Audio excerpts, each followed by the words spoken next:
ഒരു വാളായി ഈ CAA BJP കയ്യിൽ വെച്ചിരിക്കുന്നു. അവരുടെ കയ്യിൽ അങ്ങനെ ഒരു വാളുണ്ട് എന്നറിഞ്ഞ് ആ ആയുധത്തെ പ്രതിരോധിക്കാൻ വേണ്ട പരിച കോൺഗ്രസ് ഒരുക്കി വെക്കാതിരിക്കുന്നു. ഇപ്പോൾ ആ വാളെടുത്ത് വീശുകയാണ് മോദി. കോൺഗ്രസിനെ ഞാൻ നേരത്തെ പറഞ്ഞ പോലെ അവർ വലിച്ചെറിഞ്ഞു കളഞ്ഞ രാഷ്ട്രീയം കോൺഗ്രസിനെ വേട്ടയാടുന്നൊരു ദിവസം, അതാണ് ഈ ദിവസം.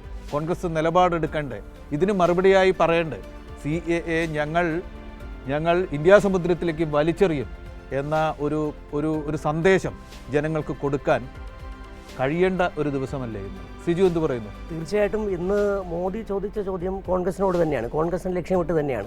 ഈ CAA നടപ്പിലാക്കാതിരിക്കാനുള്ള കെൽപ്പ് ഉണ്ടോ എന്നുള്ള ചോദ്യം കോൺഗ്രസിനാണ്. കാരണം നമുക്കൊക്കെ അറിയാം, ഈ പ്രകടന പത്രികയുമായി ബന്ധപ്പെട്ട് കോൺഗ്രസ് പറയാത്ത വിഷയമാണ് CAA എന്ന് പറയുന്നത്. രാജ്യത്തെ ഏറ്റവും ഈ തെരഞ്ഞെടുപ്പിൽ ചർച്ച ചെയ്യേണ്ട വിഷയം അതായിരുന്നു. അത് ചർച്ച ചെയ്യാൻ പൗരത്വം മതാടിസ്ഥാനത്തിലേക്ക് ആക്കാൻ ശ്രമിക്കുന്നു. അതിനനുസരിച്ച് ഒരു നിലപാടും കോൺഗ്രസ് എടുത്തില്ല. ഇതിൽ ഷമ്മി പറഞ്ഞതിനോട് ഒരു വിയോജിപ്പ് എനിക്കുള്ളതെന്ന് പറഞ്ഞാൽ, ഷമ്മി പറഞ്ഞത് ഒരു ബ്ലർ അവസ്ഥയിലല്ല നരേന്ദ്രമോദി, ബ്ലറല്ല. നരേന്ദ്രമോദിക്കും സംഘപരിവാറിന് കൃത്യമായ ഒരു അജണ്ടയുണ്ട്. അത് ഈ CAA എത്തി നിൽക്കുമ്പോൾ പോലും അവർ നമുക്ക് നോക്കാൻ തുടങ്ങുക. തെലങ്കാനയിൽ പറഞ്ഞതുണ്ട്, രാജസ്ഥാനിൽ പറഞ്ഞതുണ്ട്. ആദ്യം പറയുന്നത് ഈ 15%, ഇന്ത്യയിലെ 15% വരുന്ന ന്യൂനപക്ഷങ്ങൾ, അത് മുസ്ലിങ്ങൾക്ക് ബാക്കി ഭൂരിപക്ഷത്തിൻ്റെ സ്വത്തെടുത്ത് കൊടുക്കാൻ പോകുന്നു. കെട്ടുതാലി പ്രയോഗം ഓർമ്മയുണ്ട്, നിങ്ങൾ കെട്ടുതാലി വരെ വിൽക്കേണ്ടി വരുന്നു എന്ന് പറഞ്ഞ സാധനം പറയുന്നു. അതിനുശേഷം ഇങ്ങനെ പറയുകയാണ്, ന്യൂനപക്ഷങ്ങൾ ഇവിടേക്ക് നുഴഞ്ഞുകയറ്റക്കാരാണ്, അവർ കൂടുതൽ കുട്ടികളെ ഉൽപ്പാദിപ്പിക്കുന്നവരാണ്. ഇതെല്ലാം ഫോക്കസ് ചെയ്യുന്നത് മുസ്ലിം ജനവിഭാഗത്ത് തന്നെയാണ്.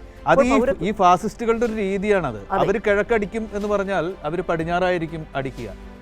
ഈ അയോധ്യയിലെ ക്ഷേത്രം ഞങ്ങളുടെ അജണ്ടയിലില്ല എന്ന് പറഞ്ഞ ദിവസങ്ങൾ ഇന്ത്യയിലെ പത്രപ്രവർത്തകരായ നമുക്കൊക്കെ ഓർമ്മയുണ്ട്. അത് അജണ്ടയിലേക്ക് വന്നു.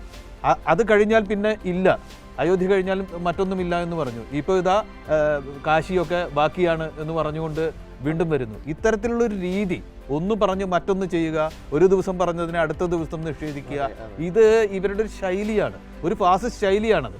അതല്ല NBC, ഇവരിപ്പോൾ ഇന്ന് പൗരത്വ ഭേദഗതി പറയുമ്പോൾ പോലും ഡയറക്റ്റ് മുസ്ലിം എന്നവർ പറയുന്നില്ല. കഴിഞ്ഞ ദിവസങ്ങളിൽ പറഞ്ഞ് ഇന്നലെ ഇന്ത്യ ടുഡേയിലോ മറ്റോ കൊടുത്ത അഭിമുഖത്തിലാണെന്ന് തോന്നുന്നു, മോദിയുടെ ഒരു മുതലക്കണ്ണീരൊക്കെ ഉണ്ടായിരുന്നു. അതെ, വിലാപമൊക്കെ ഉണ്ടായിരുന്നു.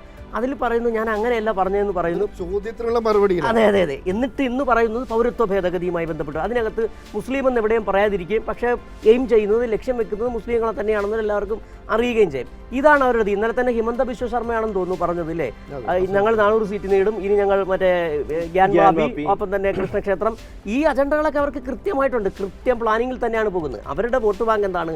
ഇന്ത്യയിലെ 80% വരുന്ന ഹിന്ദു വോട്ട് ബാങ്ക് തന്നെയാണ്. ആ ഹിന്ദു വോട്ട് ബാങ്കിൻ്റെ അടിസ്ഥാനത്തിൽ ഒരു ഹിന്ദു രാഷ്ട്രമാക്കുക, മതാധിഷ്ഠിത ദേശീയത മതരാഷ്ട്രമാക്കുക, അതുതന്നെയാണ്. അതിനുവേണ്ടി പറയാവുന്നതും ചെയ്യാവുന്നവരൊക്കെ ചെയ്തുകൊണ്ടിരിക്കും. UP ചെല്ലുമ്പോൾ കൃത്യമായിട്ട് അവർക്കത് പറഞ്ഞേ പറ്റൂ. കാരണം അവിടെ SP ഉണ്ട്, മുസ്ലിം ന്യൂനപക്ഷങ്ങളുണ്ട്. അവിടെ കൃത്യമായി ഹിന്ദുക്കളെ വോട്ട് ബാങ്ക് കിട്ടണമെങ്കിൽ ഇവിടെ മുസ്ലിങ്ങളാണ് നിങ്ങളുടെ സ്വത്ത് കൊള്ളയടിച്ചെന്ന് പറഞ്ഞേ പറ്റൂ.